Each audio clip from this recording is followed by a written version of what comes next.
All right, y'all. So today we're talking body game, what it actually takes to be lean, and why most people will never get lean. So here's the thing: everybody desires to be lean. Everyone's like, "Wow, we really like that physique," but no one's willing to do what it fucking takes, right?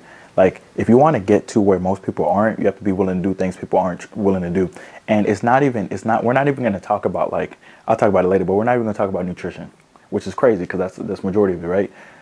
Yeah, it is. But like, there's other things that people won't even do. Like, people won't give up liquor, right? Like, I was in the elevator the other day, right? And it's crazy to me. You're going out your way to put poison in your body. Because here's the thing: when you have liquor in your system, you are literally going to store more fat because your body's going to prioritize getting rid of that liquor because your body has to. It's poison. If your body doesn't prioritize getting rid of that liquor, then you're at risk, right? So as soon as you get that liquor in your system, your body's like, I got to get rid of this shit. And you store more fat, store more fat, store more fat. And here's the thing: we're not talking about one glass or two glasses. Because first of all, here's the thing: if you drink 1 to 2 glasses per week or one glass every other week, obviously you're not out of shape. Obviously this video wouldn't offend you. But most people who get offended when I say, oh, you can't drink, you shouldn't be drinking liquor, are people who drink like 6 beers on Saturday, Sunday, and Friday. Or they drink 3 beers every single day. That's the only reason they're getting offended, because they have a beer belly because of their habit, so they're getting offended. But anyways, liquor is horrible. So I was on the elevator the other day, and there was literally some dude, like, his girl had to carry him in the elevator because he was like passed out. He could even walk, right? And here's the thing: when you're 2 years old, fuck it. When you're 10 to 12 months old, somewhere in that range, you can walk, right? So why are you drinking this shit that makes you not be able to talk, which is some shit you could do when you're like 12 months old? You can't even walk, which is some shit you could do when you're like 10 months old. You can't even crawl properly, which is something you could do when you're 6 months old. You can't think properly. Why would you drink something that makes you do that, right?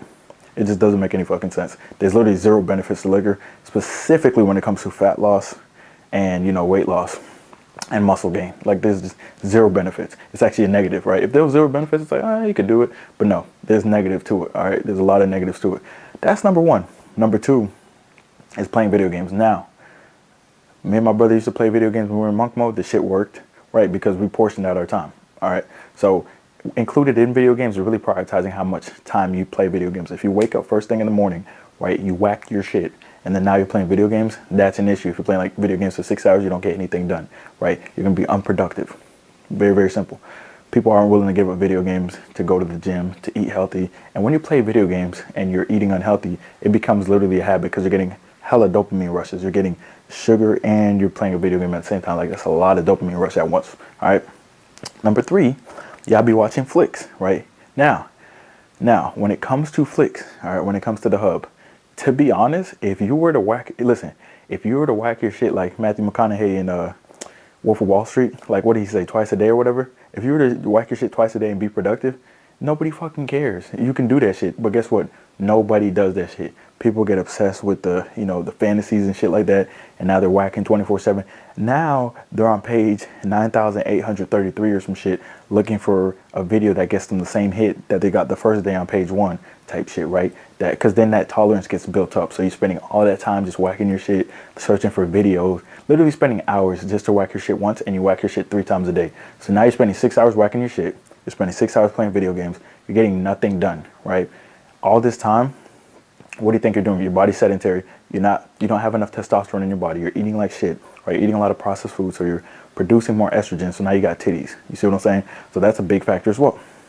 Number 4, y'all be smoking the Zaza, right? Smoking the Zaza. Listen, first of all, smoking Zaza makes you lazy as shit. The only people who smoke Zaza, if you sell that shit, or if you play like, college sport and you're getting NIL money, or if you're already there, if you made $1 million and everything's good. That's the only people who should be smoking Zaza. Now, if you smoke Zaza once a week, which is rare as shit, then you just have self-control. You're one of those people. There's people out there, like my brother, who will go out once a week and have, whatever he wants to eat and then drink a little bit.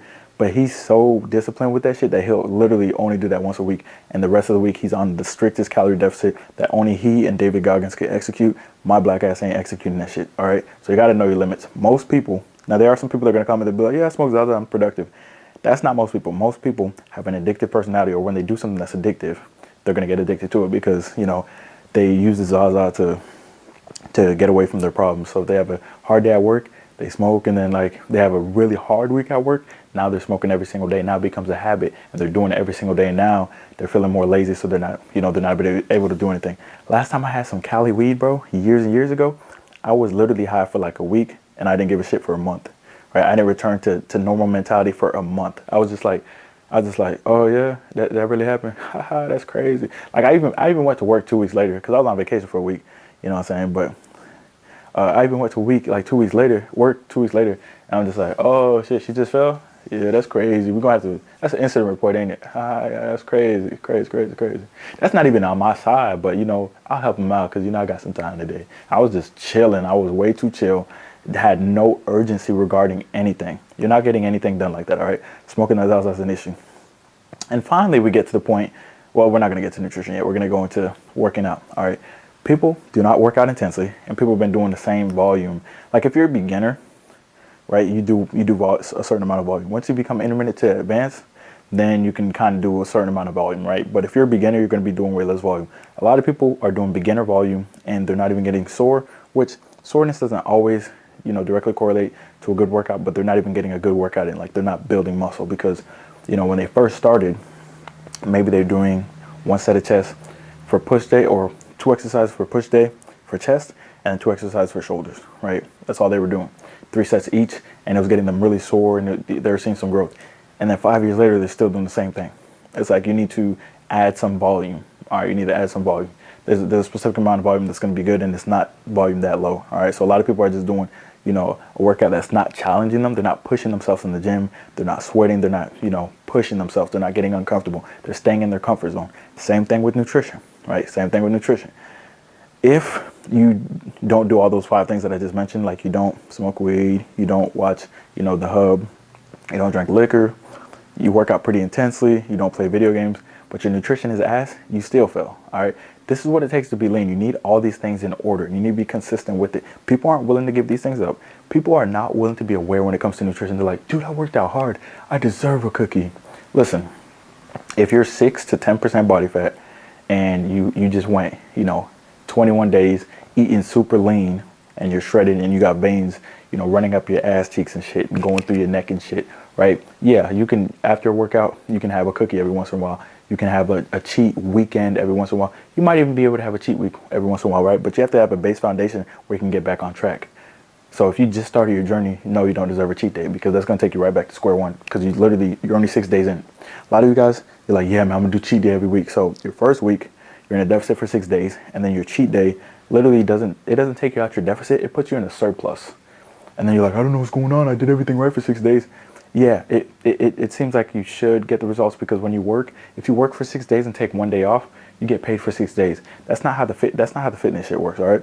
If you eat good for 6 days and you sabotage it 1 day, then you're going to be back to square one, right? That's why you have to become the person who could execute day in and day out, all right? You got to become that person. Like, most people are not willing to go 7 days straight. When that Sunday hits, man, you're watching the Cowboys, you know what I'm saying? Your wife made you maybe she made you a pie or a cake, and you're drinking some beer, just one beer. And then you see Dak Prescott throw an interception, you're like, fuck, hey, wife, bring me another beer. Now you're drinking another beer.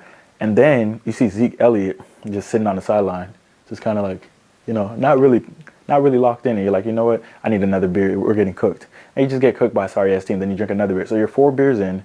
You just had some cake.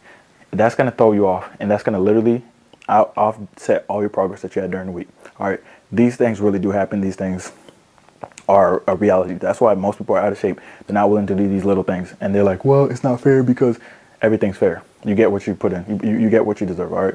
Because the work you put in is the results you get. All right. Every inch of belly fat is earned. Every inch of belly fat loss, it's earned. All right. Because a lot of times when something negative happens to you, like, I don't deserve it. When something positive happens to you, like, yeah, that's me. Yeah, that's me. Nope. You got to take accountability for the positive and the negative. All right. Because you're in the driver's seat. No one else is in the driver's seat. Like here's the thing, right? If you're driving and you're getting to your goals, you're telling everyone, yeah, that's me driving type shit. Yeah. If you're driving, you're going away from your goals. Now you're starting to say, nah, man, the highway, I thought I was supposed to take this exit, and the GPS told me to make a U-turn, and you're just making all these fucking excuses. You know where to go. All right. So lock in.